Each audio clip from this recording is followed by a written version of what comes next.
Bueno, buenos días a todas y a todos de nuevo. Vamos a proceder a la presentación de la primera mesa, Repensar la ciencia desde perspectivas socioculturales. Da comienzo José Martín Vela, que actualmente es doctorando del programa de interdisciplinar de género de la Universidad Autónoma de Madrid. Y a continuación procede Lidia Camargo, que es doctora de antropología médica y sexóloga clínica, y actualmente es docente de antropología en esta facultad. Yo estoy aquí a vueltas con el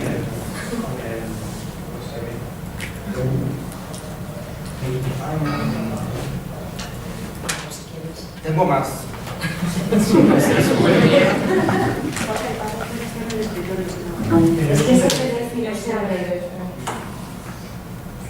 Podemos esperar unos segundos como el PDF. Es que el otro día me pasó el sábado que tengo tal costumbre ya y tal hábito con los PDF que me falló el PDF y no supe hablar.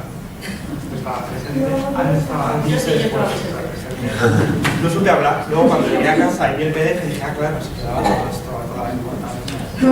Pero bueno, mira, ahora sí me reconozco. Ya me ha quedado un poco como el miedo. Yo no sé si sería bueno que no funcionase y ver si soy capaz o bueno, que sí que funcione ya. Pues vamos a probar. Tiene que estar en presentaciones. Esto no es. No está aquí, pero No está aquí. y aquí la segunda. Y aquí sería. No, está. Ahora sí, claro, porque nos parece que... ¿verdad? Bueno, ya estoy más tranquilo, ya respiro. El diafragma. Bueno, pues primero agradecimiento. Gracias, Elvira, por contar conmigo, por incluirme en esta experiencia de la mente. Yo creo que es súper interesante y confieso que al principio había cogido el libro del Amo de Spinoza, no sé si alguien conoce el libro de Sociología de la Ciencia, del Amo de Spinoza, y había dicho, voy a hacer un resumen, bueno, va a ser, voy a quedar. Y luego me di cuenta que yo creo que sería mucho más interesante abrir más canales y abrir críticas que yo diga algo que dice el Amo de Spinoza, que es interesantísimo, pero bueno, pues ya en su clase vamos a ver si os interesa. Y me parece, bueno, y te agradezco especialmente el título porque me ha encantado. Ciencia y género, el punto de construir para construir. El otro día estuve, ya empiezo con las anécdotas, no empezó el PowerPoint, estoy con las anécdotas. Voy a poner el reloj. El otro día estuve en un ayuntamiento y estaba hablando de masculinidades, violencia y todas estas cosas. Y estaban todas, pues nos cuentan sus cosas. Y de repente me puse a hablar de deconstruir. La siguiente diapositiva era, bueno, de construir, pero ¿qué, no? Después de construir, ¿qué hay? Porque la posmodernidad está muy bien y me encanta que tú seas moderna para poder recuperar la idea de la modernidad de que hay que construir, ¿no? Hay que tener algo detrás. Porque yo les decía a la señora, digo, yo a mi marido ahora vengo, le construyo y ¿qué hago con ello? Le meto en un saco, me lo llevo a casa y empiezo ahí, ¿no?, a construir el tente. Y claro, se quedaron, yo creo que el resto les quedó igual, pero esa parte se quedaron así como clases, ¿verdad? Porque claro, hemos tenido muchos talleres, muchas veces construyen, nos quitan el amor romántico, para ella es una parte, ¿no?, importante de su identidad, pero ¿qué damos? Digo, bueno, pues a ver si somos capaces, ¿no?, entre todas y todos hoy, de aportar esta idea, ¿no? Nos quedamos con la reconstrucción, pero luego tenemos que aportarla a la construcción. ¿Qué hacemos con todo esto? Y bueno, empiezo por, muy rápidamente, esto sí, que me parece que no tenemos que olvidar, o cuando estamos hablando de ciencia, que bueno, no siempre ha habido ciencia, pero la ciencia supone, tiene una función, y cuando no ha habido, pues había otras cosas, pero que no tenemos que olvidar que su función principal, o para lo que nos sirve, lo que utilizamos la ciencia, va a ser principalmente para dejar incertidumbre, para acercarnos a ese universo incognoscible al cual no podemos aprender, no podemos manejar en su totalidad. Sí, es una herramienta, pero también resulta que es una herramienta que acaba deviniendo normativa. Es una herramienta que acaba formando y generando modelos como nos incluía como el equipo de vida. Pero, además, responden siempre a un paradigma, porque depende del momento en el que estas herramientas se construyen, pues van a posicionarse en un mundo que va a mirar desde un sitio distinto, ¿no? Yo ponía la cámara y digo, ¿qué sale? Que salgan ellos sentados cuando hablan, que salga esto, que salgan si se levantan, no, al fin y al cabo son decisiones, pero que yo la cámara todo lo puede coger. Y ahí es lo que estoy diciendo, ¿no? Ese es el paradigma en el que estoy moviéndonos. Y claro, con el evolucionismo lo vemos muy claramente, de repente se rompe con todo lo que se creía en ese momento, y ahí tenemos, gracias al evolucionismo, el anís del mono, porque si no sabéis que es Darwin, ¿no? El dibujito. Pues gracias a eso tenemos, ¿no? Llegan hasta esos puntos, ¿no? Los paradigmas. Y recalo un poquito, también estabas hablando tú, me parece muy interesante la época de la Ilustración y cómo, simplemente para verlo como sociólogo, a mí estas cosas me interesan mucho, cómo aspectos que en principio no tendrían por qué relacionarse con la ciencia son determinantes. Por ejemplo, el protestantismo.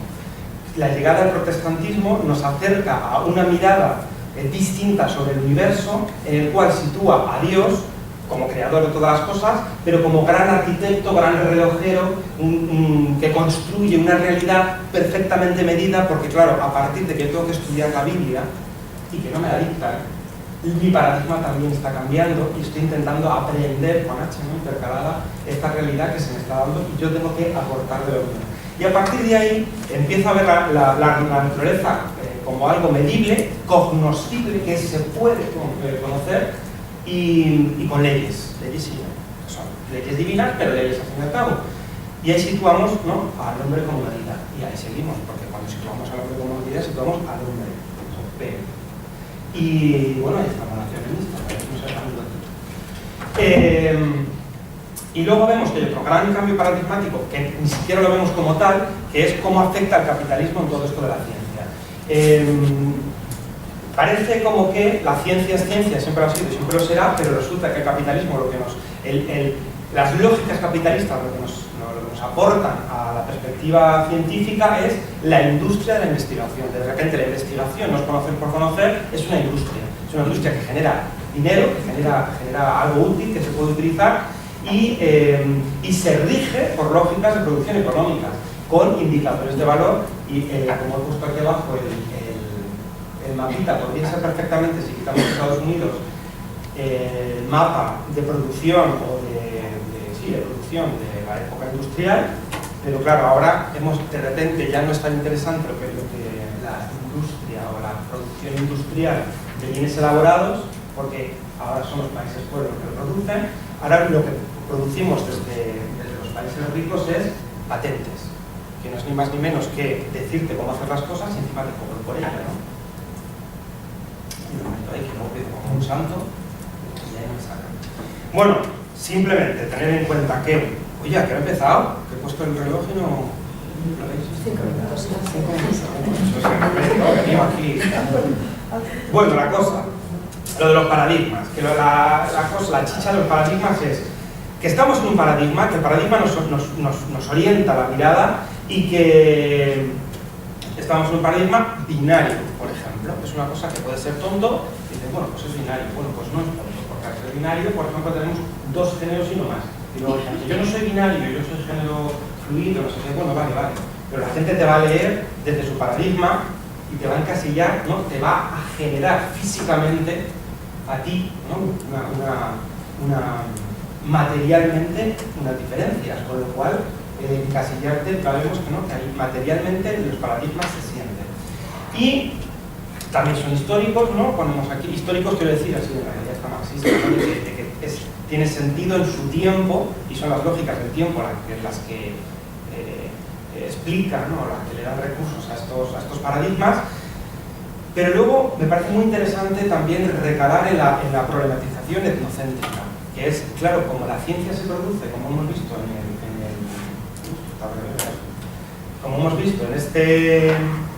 en esta mapita, claro, quiere decir que la ciencia, que ya dije, ¿no?, ya vemos, ya sabemos que es normativa, nuestros paradigmas los estamos exportando también, ¿no?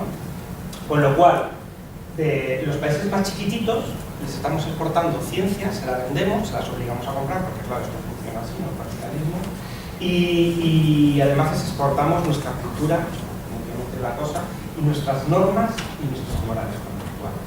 Vale, el punto donde quiero llegar, o lo que me gustaría así como de lo que luego debatiésemos o lo que pudiésemos, ¿no? Es investigar la masculinidad, que es una cosa que nos gusta mucho a los hombres, que es investigar la masculinidad. Estamos todo el día investigando la masculinidad. Los pequeños nos dicen que no nos investiguemos la masculinidad, pero fíjate, no sirve para mucho. Total, que cuando nos acercamos a las masculinidades desde un punto de vista, y aquí tenemos un experto en masculinidades sentado distraídamente, cuando nos acercamos desde la ciencia, nos encontramos cosas interesantes, como por ejemplo, que lo que la ciencia nos dice es contradictorio.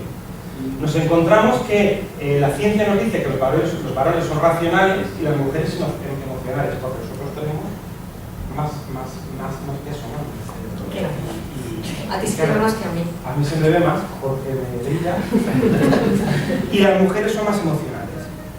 Pero es que luego resulta que los varones tienen impulsos sexuales incontrolables. ¿En qué quedamos? ¿Son incontrolables o son controlables? ¿Somos racionales o somos pasionales? ¿No? ¿Qué es eso? Bueno, y luego resulta que Suso nos viene a explicar. ¿Sabes quién es Suso? ¿No veis hombres, mujeres y viceversa? Es que en los institutos es que no hay día que no lo resuelvan. Pues dice Suso, a veces sabéis de qué habla. Me confundí con sus mensajes y si tengo que pedir disculpas te las voy a pedir 1000 veces. Pero si tú me das a entender una cosa que yo me acelero. Luego no digas hasta aquí, ahora ya no, me voy. Porque sinceramente yo, Emma, que Emma es la comunicadora, yo no razono. Y esto se contesta como se contesta, y pasa como pasa, y fuera como fuera. Y luego decimos, claro, es que se lleva caliente, no sé qué, no, ya. El caso es, pero bueno, pero tú no eres racional o eres racional. Es que, no, esto es la cosa desde... Entonces decimos, bueno, pues vamos a investigarlo científicamente. Y nos dicen, date esa testosterona. Cuando no hay testosterona, o sea, en momentos que la testosterona no fluye, o sea, es libremente, pues no pasa nada, es muy racional. Pero cuando aumenta la testosterona, pues aumenta la libido, la irritabilidad y la violencia. Entonces, ¿cómo se ha perdido, no? Pues, ¿cómo lo medimos? Y digo, venga, voy a utilizar el método científico, que es lo que me enseña a mí que tengo que utilizar. Hay diferentes maneras de explicar el método científico y yo he puesto esta que me venía mejor. Por parte de la observación, digo, bueno, pues vamos a observar. Pero para observar, yo así, observar, hay veces que no se ven, necesito los instrumentos. Del mismo modo que hay cambios paradigmáticos gracias a los instrumentos técnicos, del mismo modo no, es que hay cambios paradigmáticos. Es decir, por ejemplo, la generación espontánea se abandonó, las cosas no se generan, la vida no se genera, porque fui capaz de, con un microscopio, detectar o descubrir que los insectos tienen reproducción y tienen son casi microorganismos. Entonces cuando ya ves eso dices, que no es que vengan de la nada, es que no nos veían. Es decir, es muy importante los instrumentos. Sin instrumentos, los instrumentos nos cambian, ¿no? Y entonces, claro, si de repente puede pasar algo que la vida se genera, que la vida no se genera, sino que es un ciclo, nada se destruye, todo se... ¿cómo es eso? Es que me salió del Rey León. Pero bueno, o sea, que quiero decir que son importantes, ¿no? Y luego, ¿cómo medimos? Porque claro, si yo mido en grados Celsius y tú en Fahrenheit, pues tampoco nos vamos a entender. Pues habrá que estandarizar, ¿no? Tenemos que poder exportar. Si yo te digo que el científico, que el agua hierve a 100 grados, pues tú tienes que entender los 100 grados, ¿no? Luego resulta que influye la presión atmosférica. Mira, ya vamos añadiendo cosas. Bueno, va. Y luego la cosa de la falsación, que es decir, cuando yo te digo una teoría, lo primero que tengo que hacer es intentar falsarla. No es lo que intentamos en ciencias sociales, yo creo que en ciencias naturales tampoco. Estoy mirando el cabezal. Como lo habréis mucho explicado. Bueno, entonces la crítica al método. Por cómo me voy a posicionar para criticarlo, ¿no? Cómo me da a mí la impresión de que a lo mejor no se está manejando bien. Digo, bueno, es que las variables que observamos, pues es que yo no puedo interferir con ellas, yo no puedo coger el agua, y hervirla, yo no puedo coger a un señor y hacerle enfadar o a excitarle, ¿no? O ¿cómo hago esto? Porque para tomar los datos, pues yo no te puedo manipular, porque entonces estoy interfiriendo. ¿Cómo lo mido? Ya me está costando. Y luego resulta que yo te estoy midiendo el qué, lo que te has enfadado excitado, pues se te ha enfadado, porque esta señora no ha seguido el juego hasta el final, o es que estabas especialmente enfadado porque ha habido un atasco y has llegado. Eso no puedo medir. ¿Cómo lo mido? ¿Cómo separo? Que sea ese hecho en concreto el que tiene esta reacción y no una acumulación. O por ejemplo una socialización diferenciada, no sé, a lo mejor. Luego digo, bueno, pues en vez de medirlo así, porque no se puede, no hay que hacer tantas tonterías, pues voy a hacer un cuestionario. Os voy a pasar un cuestionario, muchachos, porque sois los potenciales violentos, me lo dice la ciencia, y os voy a preguntar qué situaciones de violencia tenéis, si esta situación tú qué habrías hecho, y me vais haciendo check. Y de repente me di cuenta que, ostras, claro, es que la muestra, yo que soy sociólogo y que me puse, ¿no? que tuve que estudiar estadística después de terminar la carrera, pues te das cuenta que la muestra influye mucho en lo que es el tamaño de la población, porque si es que estoy infiriendo la población humana, señores y señoras, la población humana no me van a ver con 12 personas, creo yo.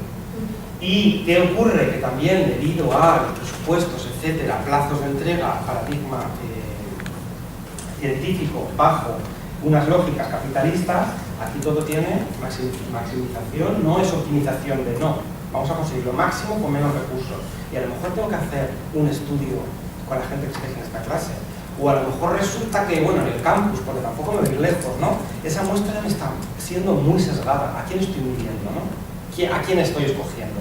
Estoy yéndome, ¿no? Estoy haciendo una muestra aleatoria, bueno, pues innecesito, está dejando de hacerlo, pues ¿qué vamos a hacer? Bueno, y luego una cosa muy importante. Yo en casa iba más rápido. Respuestas que haces sobre autorreflexiones. Yo te estoy preguntando, así que te tengo delante, ¿qué opinas tú sobre la situación que te estoy dando? No sé si lo vamos viendo. Es decir, dependo de cómo tú te veas a ti mismo. Eso no lo puedo medir. Y resulta que tú sabes cómo te vas a medir. ¡Ay, me falló el chiste! Pero me vais a perdonar porque lo tengo que hacer. ¡Ay! Creo que va a merecer la pena. Yo te pregunto a ti, ¿cómo te llamas? Rubén, te empiezo a hablar sobre violencia, cómo te sientes con las mujeres, y entonces, o qué te puede hacer sentir una situación como la que comenté de Suso, y entonces tú resulta que, como decía aquí, tu respuesta va a ser autorreflexiva y vas a tener una socialización previa. ¿Esto es? Vale. Y entonces esa socialización previa muy seguramente está sesgada por la misma socialización que he tenido yo, que va a tener mucho que ver con esto. ¿Lo has leído? Sí, ¿no? Yo creo que...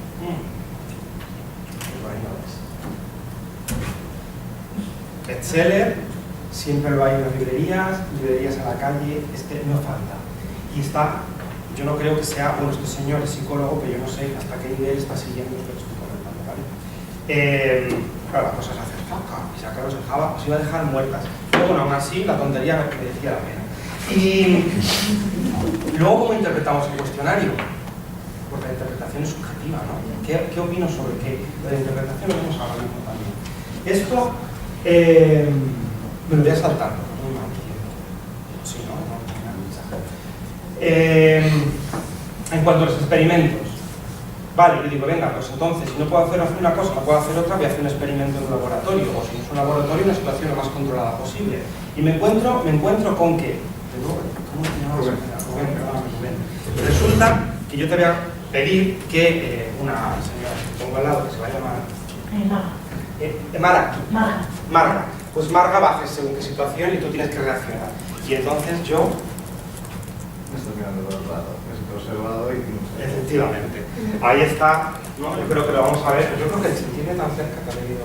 Has dicho, ostras, ¿qué va a decir de mí, no? Ese sesgo lo has pasado yo. Me sesga el sesgo. Luego, otra cosa, vale, esto lo puedo hacer contigo aquí, pero luego puedo repetir lo mismo, porque como veíamos, ¿no? Que a lo mejor has venido un atasco y estás más enfadado. Y a lo mejor Mara está especialmente... Pues a lo mejor Marga resulta que estaba especialmente simpática y huele especialmente bien. una cosa que te rendes, ¿no? Tiene las feromonas aquí. Entonces, ¿cómo puedo reproducir esto para que siempre sea lo mismo? Esta es la cosa. Y luego, que los intentes están socialmente construidos. Me lo voy a saltar porque tampoco es verdad.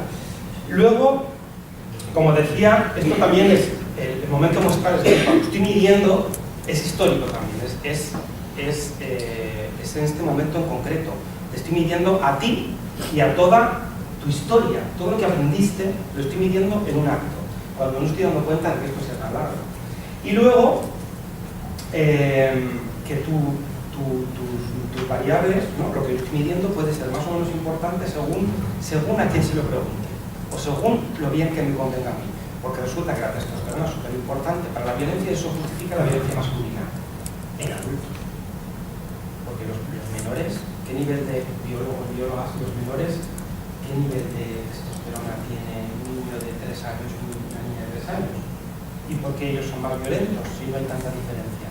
Porque si se corresponde con la socialización, pero no con... No sé si lo vamos viendo.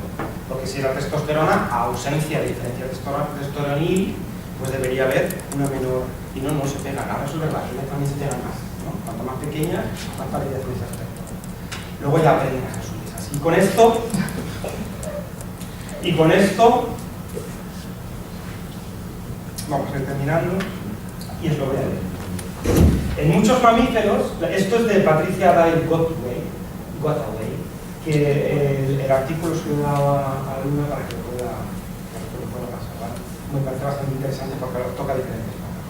En muchos mamíferos la agresión se organiza y se activa debido a los andrógenos y apenas hay duda de que esto sea cierto para los humanos. Hay que decir que creemos que sí, ¿no? Sin embargo, hay posturas que difieren. No toda la agresión hacia los machos está influida por la testosterona. Y además lo cierto es que el nivel de agresión es flexible y está sujeto a cambios de las estaciones ecológicas y sociales. Esta es una bióloga evolutiva interesante y bastante crítica. La testosterona se incrementa cuando los hombres resultan vencedores de sus encuentros agresivos y decrece cuando han sido vencidos. Esto sugiere que la dirección de la causalidad a veces está invertida. Es decir, medimos qué presencia de testosterona, pero no somos capaces de saber si es causa o efecto, al menos al 100% de fiabilidad. O sea, yo no puedo medirte, sacarte testosterona, ver tu nivel de testosterona, ponerte en una situación, y si la situación es difícil, como un chico que se quiera empezar, te saco la sangre, te mido la testosterona a ti, porque al pueblo tengo ya con el brazo, de tanto sacar de testosterona de la sangre. Y luego te pongo en situación, con todo lo que he dicho antes, ¿vale? Que sea exactamente la misma situación y mido si ha incrementado o ha bajado, o si una cosa generaba otra. Ese tipo de monitoreo, pues podéis imaginar lo difícil que va a ser, ¿no? Pero es que fijaos que ni siquiera voy a criticar esto, ¿no? Porque es lo que nos está aportando ella y esto ya lo veremos. El caso es que, oye, la medición, ¿cómo medimos esto? ¿Cómo podemos medir, ¿no? La monitorización, que es lo que estaba diciendo. No siquiera la causalidad. ¿Cómo puedo monitorear cuándo se genera, en qué momento? No son ondas cerebrales que pueden llevar chispines. Y una cosa importante, ¿cómo cuantificar la agresión? ¿Cuánto es la agresión? Según la fuerza, los julios que se utilizan, ¿no? Que imprimes en el golpe, y cómo puedo reproducir que siempre sea el mismo experimento. Pero hay más cosas. Es subrayado. En muchos mamíferos la agresión se organiza y se activa. Digo, ¿qué es una agresión? Ostras, solamente golpear, porque estamos viendo que sí, es física y no existe la violencia verbal, la violencia psicológica. ¿Esto es violencia? No sé, no suelo ver los golpes, te preguntaríamos a Pamela, ¿no? ¿Qué es violencia? ¿Y qué puede ser más o menos violento? A lo mejor a mí no me resulta violento que me veas un codazo, y a lo mejor yo creo que era así, porque en tu experiencia vital, ¿no? Pero, sobre todo, esto es una cosa interesante, los sociólogos estamos con el interaccionismo simbólico que no salimos de ahí. ¿Qué es violento? ¿Cómo se interpreta esta violencia? ¿Y cuándo es violencia y cuándo no? ¿Y qué metemos en este saco? Todo eso, y encima lo generaliza a nivel humano. Hay una cosa interesante, los niños cuando se pelean y dicen, no os peleéis, y es que es mi amigo, profe. No se están pegando, se están socializando, se están queriendo. Pero claro, de una manera, pues aquella manera que la tenemos que trabajar, ¿verdad? Pero claro, ahí es que el significado cambia completamente. Es como la cosa, ¿no? El significado. ¿Cómo mido yo desde fuera que tú me estás guiñando es que eso tengo un tic. Y a mí me pasa muy a menudo, ¿cómo mido yo desde fuera, como investigador, que tú me estás guiñando o yo te estoy guiñando o que tienes un tic? No lo puedes saber porque el gesto es el mismo. Solo puede saberlo la persona que lo hace o la persona que no. Está aportándole toda una categoría de valores. Y aquí está la chisa, la que se me hace, y ya, para mí, voy a terminar, que es, repito, en muchos mamíferos, para los humanos, la versión de los machos, esto es lo que llamamos muchas veces que nos gusta el salto de fe. Y los juego a Assassin's Creed, y me acuerdo. Es como un salto de fe, catapum chimpum. Explicación transespecista. Es que como me viene bien, vamos a un paradigma, ¿no? Es que claro, fíjate los leones, es que las hienas, empiezas a buscar explicaciones en el reino animal, pero oye, las que me vienen bien. ¿Por qué no hablamos de los tití? Porque lo de los emú, que ambos machos cuidan de las crías. El tití, ya hace. Esta gente que se encarga de tití, y de estar con los tití todo el día, que tiene que ser muy estresante. Resulta que los bebés tití se estresan más cuando los separas del padre que de la madre, porque es el padre que la carrea todo el día, ¿no? Y los emus, bueno, es que la hembra de emus es una guarpanta, se vira y no vuelve, ¿no? Los pingüinos, emperador, ¿no? Son machos pingüinos. Oye, nos fijamos en los leones, qué casualidad, ¿no? Y simplemente, ya terminando, te recupero la idea del método científico. Sí, que el método científico está muy bien, pero no ha habido siempre ciencia, siempre ha habido explicaciones, y todas, ambas explicaciones y ciencias, son normativas, y no recordemos y no olvidemos que normativas en un paradigma patriarcal. Norma y patriarcado, yo creo que eso sí que nos suena, y tenemos aquí las nuevas Biblias para mucha gente, que son la ciencia, a veces con experimentos como los que te acabo de comentar, los acabo de comentar, bueno, un estudio aquí del campus, y por eso ya digo que la sociedad humana para mí que te vi, y nada más. Muchas gracias.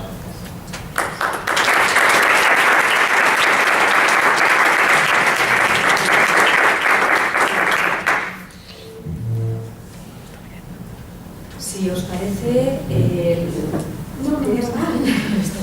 no, es decir, si os parece la planificación que tenemos